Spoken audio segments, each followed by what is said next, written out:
with Russia at all. We may be at an all-time low. NATO is obsolete. It shouldn't be allowed. That's a butcher.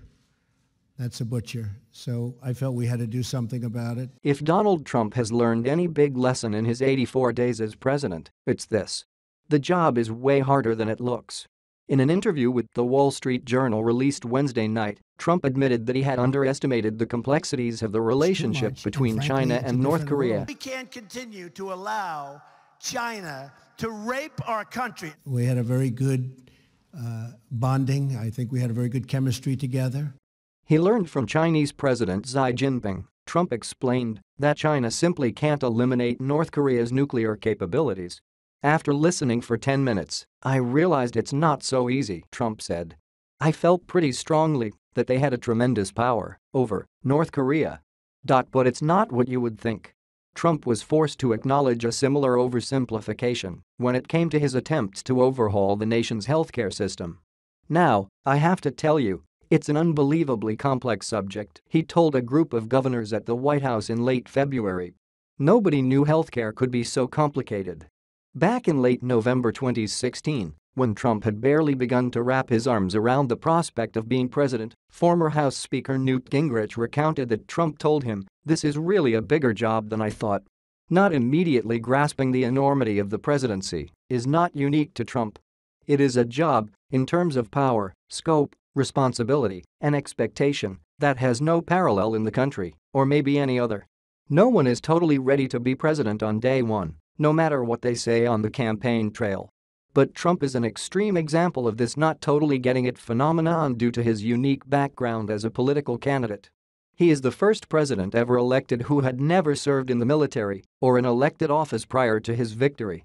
That lack of experience in politics was a major part of Trump's appeal to voters on the campaign trail. They hated Washington and everyone in it. It was past time for a change, and Trump, a successful businessman who shared their disdain for politics as usual, embodied the change. Trump, emboldened by his early success, actively rejected the traditional preparation process a candidate undertakes in the event they are actually elected president. Rather than detailed policy proposals or briefing books, Trump read polls and stories about himself. He actively rejected the need to overthink things. He believed that a reliance on his gut and his highly attuned sense for what people wanted, and when they wanted it, was all he needed to be a successful candidate and president. His first 80-plus days in the White House have proven the miscalculation at the root of that belief, marked by the failure of his healthcare plan and historically low poll numbers. As a candidate, even one for president, you can say and do pretty much whatever you like without much consequence. You can take absolutist positions and paint the country and the world as simpler than it is. All I can say is it's very simple, very easy, Trump famously said about disentangling himself from his business empire. It wasn't, and neither is the presidency more broadly.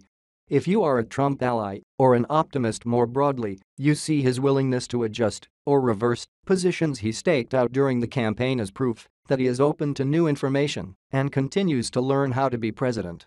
If you are less favorably inclined to Trump, his bafflement that the world is more complicated than he originally thought is a reason for serious concern about how and where he will lead the country.